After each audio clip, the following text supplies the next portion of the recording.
आत्मीय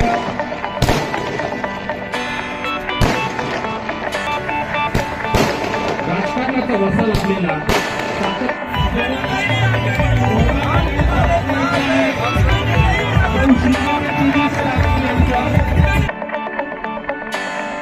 अगदी तेजसभाई डाकी यांचं कार्य आपण सर्वांनी पाहिलं असं जनसामान्य वेळ सुरुवात केली डाकी यांनी.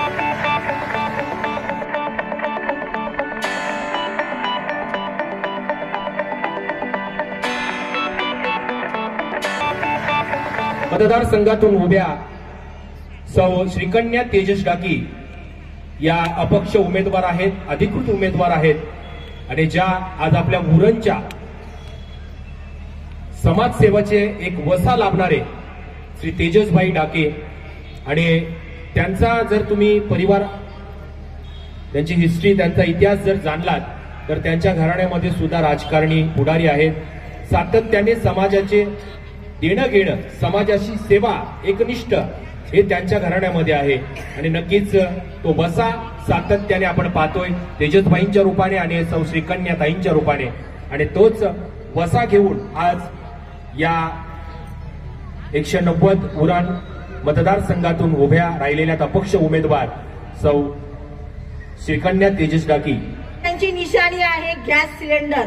प्रत्येकाच्या घरी चूल पेटणार, कोणीच लेडीज घरात बसणार नाहीये. महिला सगळ्या उरणला, उलव्यामध्ये जेवढे स्टेशन आहेत, काही इथे सगळे एअरपोर्टची कामं होणार आहे, याची हमी श्रीकन्या डाकी हे घेणार आहेत आणि आपण महिला सगळ्यांनी हक्काने त्यांना निवडून देऊन संघर्षी, ईमानदार, कर्तव्यनिष्ठ, आदर्श महिला है जो आज हमारे बीच आई हैं. तो आप लोगों से मेरा उम्मीद है कि आप लोग उनको अपना वोट देकर विजयी बनाएंगे. माझी बहीण श्रीकन्या डाकी हिला तुम्ही सर्वाई मदत करून, सर्वाई मत देऊन खूप मतांनी निवडून आणायचे आहे. निशाणी, आपली निशाणी. अरे कोण म्हणतो येणार नाही, कोण म्हणतो येणार नाही. श्रीकन्याताई आगे बढो. येतात तेव्हा तुम्हाला हे फ्री देईन, तुम्हाला ते फ्री देईन, चालूच असतं.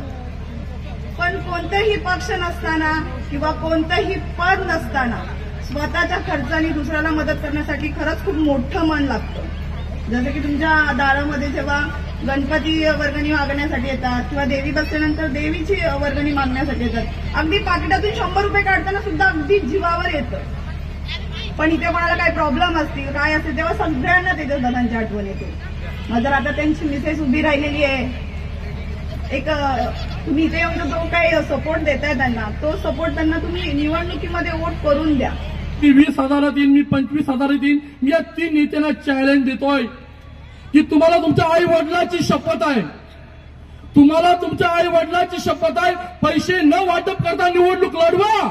तुमचा डिपॉझिट जर तेजस डाकीनी जमा नाही केला ना तर माझं नाव बदलवेल. आम्ही पैसे वाटणार नाही, तुम्ही पैसे वाटू नका, निवडणूक लढवूया. तुमची काय अवकाश आहे ना ही जनता तुम्हाला दाखवेल. उगाच काहीतरी विकासाच्या बडाया मारू नका. आज या ठिकाणी आपण मोठ्या संख्येने उपस्थित राहिलात. मी खेडेगावातला असून सुद्धा तुम्ही शहरी भागातल्या एवढ्या महिला मोठ्या संख्येने उपस्थित राहिलात. जे काही विकासाच्या गोष्टी गप्पा मारतात त्यांना माझं चॅलेंज आहे, 24 तास फक्त आमच्या सोबत फिरा. तुम्ही काय उरणचा भकास केलात ना ते मी तुम्हाला दाखवतोय. कारण आमच्या नेत्यांना एवढी अक्कल नाहीये, तुमच्या प्रश्नाला उत्तर देण्याची हिंमत त्यांच्याकडे नाहीये.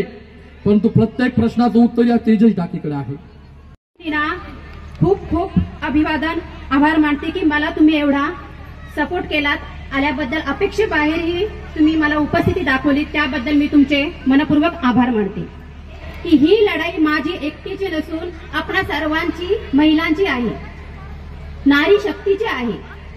आतापर्यंत जे काही झालेले आहे, आपल्या महिलांवर अत्याचार झालेले समाजकारणातून राजकारणात, ते तुमच्या सर्व महिलांच्या सक्षमीकरणासाठी, महिलांवर होणाऱ्या अत्याचारासाठी, तुम्हाला चांगले जॉब मिळवून देण्यासाठी, तसेच ज्या काही आपला उरण हा विभाग खूप अविकसित झालेला आहे, तो विकसित करण्याच्या हेतूने मी या समाजकारणातून राजकारणात आलेली आहे. तर मला एवढीच तुम्हा सगळ्यांकडनं एकच विनंती आहे की मला तुमची लाडकी बहीण म्हणून त्या मताने निवडून द्याल. हीच मी तुमच्याकडनं विनंती करते. एकामेकासोबत साठे लोक आहेत, परंतु आमच्यासारख्या जेव्हा समाजसेवकाला प्रश्न विचारतात आमच्याकडे प्रत्येक प्रश्नाचं उत्तर आहे. आणि जो विकासक सांगतो मी हे केले ते केले, चॅलेंज दूरसाठी 24 तास फक्त माझ्यासोबत फिरा. उरणचा कसा भक्का झालाय ना मी तुम्हाला दाखवतो. आज बघा, उलव्यासारख्या शहरात आम्ही आलेलो आहोत, खेड्यातून उलव्यामध्ये आलेलो आहोत. लोकांचा जो भ्रम होता यांना कोण ओळखत नाही, तर तुम्ही बघितलं सत्ताधारी पक्षांशी अशा जाहीर सभा होत नाही. एक अपक्ष असून आम्ही जाहीर सभा घेतो. आम्हाला गॅरंटी आहे की महिला असतील पुरुष असतील आमच्या सोबत आहेत, खंबीरपणे सोबत आहेत. आज जवळपास उलवा सिटीमध्ये 20 ते 25 हजार मतदान आहेत. आज आमच्या हजारो महिला या सोसायटीमध्ये फिरून श्रीकन्याचा प्रचार करत आहेत, श्रीकन्याचं काम त्याला समजावून सांगत आहे. त्याच्यामुळं 100% आमचं काम हे जनतेपर्यंत पोहोचलेलं आहे. आणि येत्या निवडणुकीत तुम्हाला रिझल्टच्या वेळी निकालावेळी तुम्हाला हे दिसून येईल. अपक्ष जेव्हा उभा राहतोय तर तेवढी आम्ही 10 ते 12 वर्ष समाजसेवा केलेली आहे. मी माझ्या भाषणात सुद्धा सांगितलं की भारत देशात अशी स्कीम कुठेही नाही जी स्कीम आम्ही श्रीकन्या डाके आणि मी स्वतः आम्ही राबवत आहोत आणि आम्ही समाजाची सेवा केलेली आहे. त्याच्यामुळे जेव्हा खऱ्या अर्थाने जेव्हा एखादा समाजसेवक काम करतोय, लोकांची सेवा करतोय, तेव्हा त्याला पक्षाचा लोगो किंवा पक्षाची साथ असणं गरजेची लागत नाही. लोक त्याच्यासोबत खंबीरपणे उभे असतात आणि हेच घेऊन आम्ही जनतेसमोर पुढे चाललेलो आहोत.